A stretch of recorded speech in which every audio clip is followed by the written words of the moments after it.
Hello students, आपका बहुत बहुत स्वागत है एमबीसी नर्सिंग क्लासेस में। आज की वीडियो के अंदर हम बात करेंगे मेंस्ट्रुअल साइकिल के बारे में। मेंस्ट्रुअल साइकिल एक फीमेल रिप्रोडक्टिव सिस्टम से जुड़ी हुई एक टॉपिक है। ठीक है, मैं फीमेल रिप्रोडक्टिव सिस्टम आपको नहीं पढ़ा पाया, यहाँ पे हम आपको अलग से पढ़ा रहे हैं। ठीक है, चलिए मेंस्ट्रुएशन साइकिल में हम सबसे पहले मेंस्ट्रुएशन शब्द का मतलब समझ लेते हैं। मेंस्ट्रुएशन शब्द का मतलब है पेरियोडिकली डिस्चार्ज होता है ब्लड और सेलुलर डेब्रिस का, यानी कि एक साइकिल के रूप में डिस्चार्ज होता है फीमेल के जेनिटल पार्ट से, और वो होता है आपका ब्लड के रूप में या फिर कुछ सेलुलर डेब्रीज के रूप में, जिसे अपन क्या कह देते हैं, मेंस्ट्रुएशन कह देते हैं। ठीक है, ये चेंजेस साइक्लिकल रूप से होते हैं। एक मेंस्ट्रुएशन जब हो जाता है उसके बाद जो नेक्स्ट होने वाला है वो दोनों साइक्लिक एक रूप में बन जाते हैं, यानी कि पहला खत्म होगा उसके बाद दूसरा स्टार्ट हो जाएगा, तो इसे अपन साइक्लिक चेंज कह देते हैं। ये अपन मेंस्ट्रुएशन साइकिल का रूप ले लेती है। इस मेंस्ट्रुअल साइकिल की जो ड्यूरेशन है वो 28 डेज़ होती है। इसमें 4 डेज़ ऊपर नीचे हो सकते हैं। एवरेज लगा के चलते हैं अपन 28 डेज़ का, और ये फीमेल टू फीमेल वेरी करती है, यानी किसी फीमेल में 25, 26, 24 की हो सकती है, ये वेरी करती है फीमेल टू फीमेल। ठीक है, तो मेंस्ट्रुएशन का मतलब आपको समझ में आ गया। दो टर्म आते हैं आपके सामने, एक मेनार्क और एक मेनोपॉज। देखिए, मेनार्क का मतलब क्या होता है कि जब कोई लड़की होती है वो प्यूबर्टी की तरफ बढ़ रही है, यानी कि उसकी एज जो है वो 11 to 12 ईयर्स हो चुकी है, तो प्यूबर्टी की तरफ जब वो बढ़ती है तो उसकी जो मेंस्ट्रुअल साइकिल है वो स्टार्ट हो जाती है, उसे अपन कह देते हैं क्या, मेनार्की। और ये मेंस्ट्रुअल साइकिल का स्टार्ट होना उसकी प्यूबर्टी की तरफ या फिर हम कहें सेक्शुअल मैच्योरिटी की तरफ इशारा करता है। उसके बाद जब वो अपने मैच्योर एज में होती है, यानी कि 12 to 50 तक वो होती है, तो मेंस्ट्रुअल साइकिल उसकी कंटिन्यूस चलती है, या फिर मेंस्ट्रुएशन उसका चलता है, इसे अपन कह देते हैं मेंस्ट्रुएशन। और इसकी जो लिमिट होती है वो 12 ईयर्स to 45 ईयर्स या फिर 50 ईयर्स तक जाती है। इसके बाद एक टर्म आता है मीनोपॉज। मीनोपॉज 45 या फिर 50 ईयर्स से लेकर टिल डेथ तक उसकी ये चलती है, यानी कि अब उसका मेंस्ट्रुअल साइकिल है वो बंद हो चुकी है, उसका मेंस्ट्रुएशन नहीं हो रहा है और अब वो बच्चे पैदा नहीं कर सकती।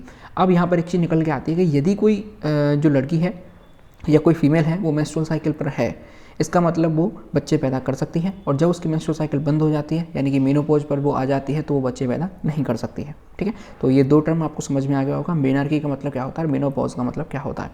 मेनोपॉज में एक शब्द है पॉज। पॉज का मतलब होता है रुकना, यानी कि जब मेंस्ट्रुअल साइकिल रुक जाती है तो उसे मेनोपॉज कहते हैं। चलिए, ये एक मेंस्ट्रुअल साइकिल है जो कि कैसे चलती है, मैंने आपको बताया 1 to 20 डेज़ की ये लगभग साइकिल होती है एवरेज, और इसमें पहले से 7वें दिन तक आपके मेंस्ट्रुएशन चलता है। ठीक है, मैंने आपको बताया इसकी जो लिमिट है वो 3 to 5 डेज़ की होती है, लेकिन ये कभी कभी 7 डेज़ तक भी चली जाती है, ये फीमेल टू फीमेल वेरी करती है। उसके बाद 8 डेज़ से लेके और 19 डेज़ तक आपके क्या चलती है, ये फर्टाइल विंडो चलती है। ठीक है, उसके बाद 20 to 28 तक लेके वापस इनफर्टाइल विंडो में चली जाती है।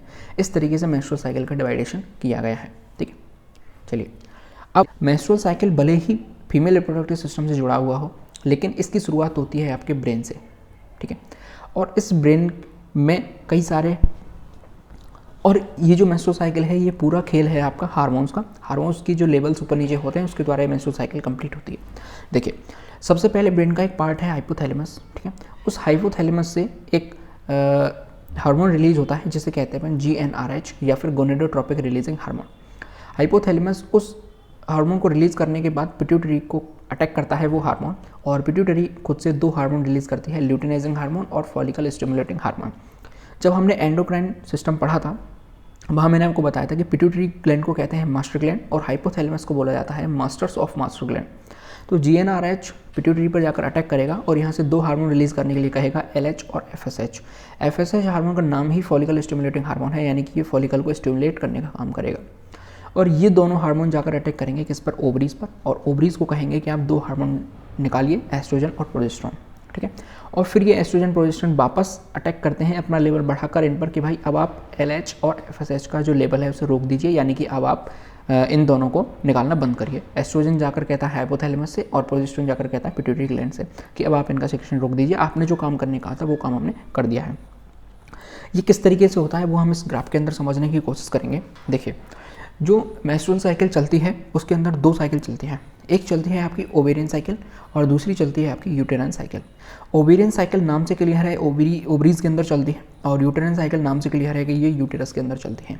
फीमेल रिप्रोडक्टिव सिस्टम के 2 मेन पार्ट्स हैं, जिसमें मेन है आपका ओवरीज और दूसरा आता है आपका ये वाला खुला पोर्शन, होलो पोर्शन, जिसे अपन क्या कह देते हैं, यूटेरस कह देते हैं। तो ओवेरियन साइकिल चलती है ओवरीज के अंदर, और जो आपकी यूटेराइन साइकिल चलती है वो किसके अंदर चलती है, यूटेरस के अंदर चलती है। देखिए, यहाँ आपको कई सारे एक ग्राफ के दौरान हमने सारे पढ़ने की कोशिश करी है। क्यों? क्योंकि देखिए जो ओवेरियन साइकिल है उसके जो काम होता है वो आपके हार्मोन्स के द्वारा होता है, ठीक है। और कुछ ओवेरियन हार्मोन्स हैं जो कि यूटेराइन साइकिल को भी अफेक्ट करते हैं। वो किस तरीके से, वो हम एक ही ग्राफ के अंदर समझते हुए चले। देखिए पिछले ग्राफ के अंदर हमने क्या देखा कि हाइपोथैलेमस ने एक हार्मोन रिलीज़ किया, किसको, पिट्यूटरी को, और पिट्यूटरी ने 2 हार्मोन रिलीज़ किए, ल्यूटिनाइजिंग हार्मोन और फॉलिकल स्टिमुलेटिंग हार्मोन, और इन्होंने जाके किसको अफेक्ट किया, ओवरीज को, ठीक है। यानी ओवरीज पर जाकर आपके ये हार्मोन है, यहाँ पर समझिए ये LH है यानी ल्यूटिनाइजिंग हार्मोन है, और ये आपका FSH है यानी कि फॉलिकल स्टिमुलेटिंग हार्मोन है। ब्लू कलर का आपका LH है और ग्रीन कलर का आपका FSH है, ठीक है। दोनों हार्मोन धीरे धीरे सिक्रेट होंगे, और सिक्रेट होने के बाद इनका काम क्या है कि फॉलिकल को ग्रो करवाने का काम है, ओवरीज के अंदर ओवेरियन साइकिल स्टार्ट कराने का इनका काम है। फॉलिकल क्या होता है कि कोई भी फीमेल जब पैदा होती है, कोई भी बेबी गर्ल पैदा होती है, तो वो अपने जो ओवरीज हैं उसके अंदर कुछ फॉलिकल्स लेके, बहुत सारी संख्या में फॉलिकल्स लेके पैदा होती है, और उन फॉलिकल्स के अंदर बहुत सारे एग्स होते हैं, ठीक है। साइंटिस्ट के मुताबिक ऑन एन एवरेज एक जो फीमेल है वो अपनी लाइफ टाइम में 500 एग को प्रोड्यूस करती है, और उसमें से जितने भी उसके एग फर्टिलाइज हो जाते हैं वो उतने बच्चों को जन्म दे सकती है, ठीक है। लेकिन ऑन एन एवरेज उनका नंबर 500 है। चलिए अब जो फॉलिकल है वो ग्रो करना स्टार्ट करेंगे, और उस फॉलिकल से ही क्या निकलेगा, आपका एग निकलेगा। तो LH और FSH क्या कर रहे हैं, फॉलिकल को ग्रोइंग करने का काम कर रहे हैं। क्यों? क्योंकि FSH का नाम ही है फॉलिकल स्टिमुलेटिंग हार्मोन, ये फॉलिकल को स्टिमुलेट करने का काम करता है। तो नीचे जो आपको चार्ट में दिखाया गया है वो 0 डेज से लेकर 28 डेज तक की जो साइकिल है एवरेज वो ली गई है, ठीक है। जो फॉलिकल है वो ग्रो कर रही है, और इस फॉलिकल को क्या कह देते हैं, ग्रोइंग फॉलिकल कह देते हैं। और यहाँ पर क्या हो रहा है, आप देखिए दोनों LH और FSH का जो लेवल है वो बढ़ रहा है, ठीक है। अब फॉलिकल ग्रो करने के साथ इसके अंदर आप ये जो ग्रे कलर का दिखा रहा है यहाँ पर, ये इसके अंदर फ्लूइड भर जाता है। ये जो फॉलिकल सेल्स हैं इनके अंदर फ्लूइड भर जाता है, और फ्लूइड भरने के बाद ये अपना दबाव इस एग के ऊपर बनाता है, ठीक है।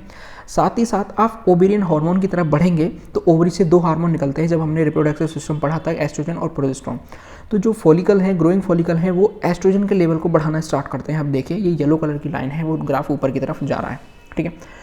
ये एस्ट्रोजन का लेवल बढ़ रहा है, और इधर LH आपका लेवल बढ़ा रहा है, ठीक है। तो एस्ट्रोजन का लेवल बढ़ रहा है, इसका मतलब ल्यूटिनाइजिंग हार्मोन का लेवल भी बढ़ रहा है। एक लेवल पर आकर इस एस्ट्रोजन का लेवल इतना हाई हो जाएगा कि ल्यूटिनाइजिंग हार्मोन बिल्कुल पीक पर चला जाएगा, और इस पीक पर पहुंचने के बाद इसे कह देते हैं आप LH सर्ज, ठीक है। इसे क्या बोला जाता है, LH सर्ज। सर्ज का मतलब क्या होता है कि बहुत ज़्यादा मात्रा में हार्मोन का सिक्रेशन होना। तो एस्ट्रोजन का लेवल बढ़ा, एस्ट्रोजन का लेवल बढ़ने से LH का लेवल बढ़ा, यानी ल्यूटिनाइजिंग हार्मोन का लेवल बढ़ा। और एस्ट्रोजन का लेवल क्यों बढ़ा, क्योंकि ग्रोइंग फॉलिकल यानी जो फॉलिकल है वो ग्रो कर रहा है, और ग्रो करने के बाद वो एस्ट्रोजन का रेट बढ़ा रहा है। अब देखिए जब एस्ट्रोजन का लेवल बढ़ेगा तो ल्यूटिनाइजिंग हार्मोन का लेवल बढ़ेगा। ल्यूटिनाइजिंग हार्मोन का लेवल बढ़ने से ये जो आपका जो फॉलिकल ग्रो कर रहा था इसके ऊपर दबाव बनेगा, और इससे ओव्यूलेशन हो जाएगा, यानी कि ये जो फॉलिकल है वो रप्चर कर जाएगा, और रप्चर करने के बाद एग बाहर निकल जाएगा, ठीक है। ओवा कहते हैं इसे, ओवा बाहर ग्राफियन फॉलिकल से ओवा का बाहर निकलना ओव्यूलेशन कहलाता है। ये ओव्यूलेशन किस दिन हो रहा है वो आप देखिए, इस लाइन को यदि हम नीचे जाके मिलाएंगे तो ये डे आ रहा है आपका 14 डेज। यानी कि यदि किसी फीमेल की 18 डेज़ की साइकिल है, उस 18 डेज़ की साइकिल के अंदर 14 डेज़ को आपका क्या होगा, ओव्यूलेशन होगा, ठीक है।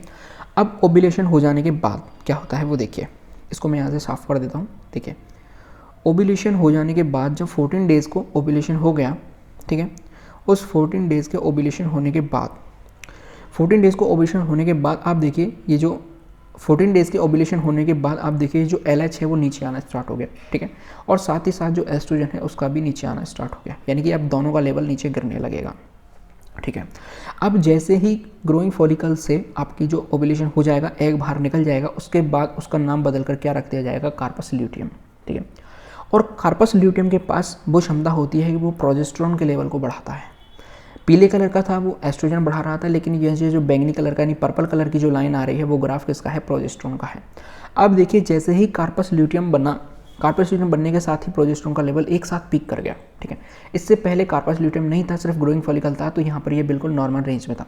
लेकिन जैसे ही कार्पस ल्यूटियम का निर्माण हुआ, ये एक साथ प्रोजेस्टेरोन का लेवल पीक पर चला गया, और साथ ही साथ इसने क्या किया, एस्ट्रोजन के लेवल को भी बढ़ा दिया, ठीक है।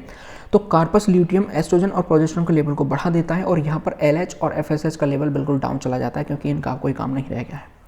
अब देखिए जब इसने प्रोजेस्टेरोन एस्ट्रोजन के लेवल को बढ़ाया तो कार्पस ल्यूटियम का काम क्या था कि देखिए पीछे वाले डायग्राम में हमने देखा कि ओवरीज से 2 हार्मोन निकलेंगे, एस्ट्रोजन और प्रोजेस्टेरोन।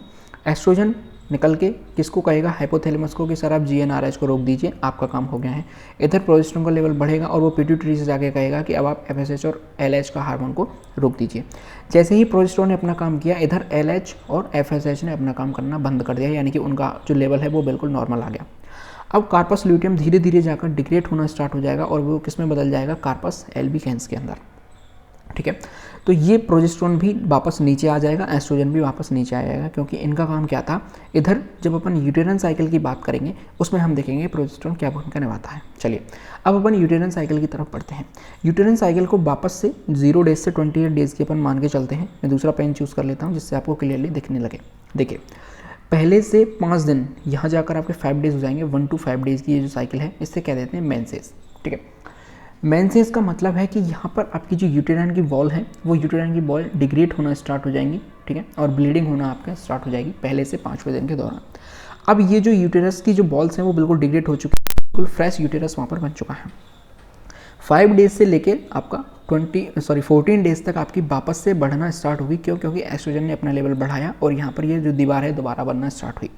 अब फिर से क्या होगा, 14 डेज से लेकर 28 डेज तक प्रोजेस्टेरोन का लेवल जैसे ही हाई होगा, यहाँ पर यूटेरन की बॉल धीरे धीरे बढ़ना स्टार्ट हो जाएगी, यानी कि थिक होनी स्टार्ट हो जाएगी और इसकी मोटाई बढ़ जाती है आपकी 3 to 5 mm।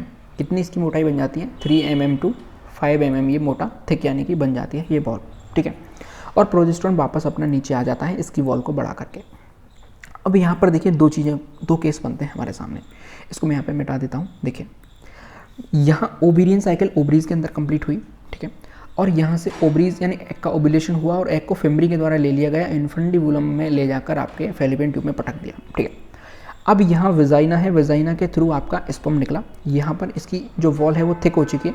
ठीक है, और यहाँ से स्पर्म्स आकर मान के चलिए इसके अंदर इनकी मीटिंग हो जाती है और फर्टिलाइजेशन आपका कंप्लीट हो जाता है।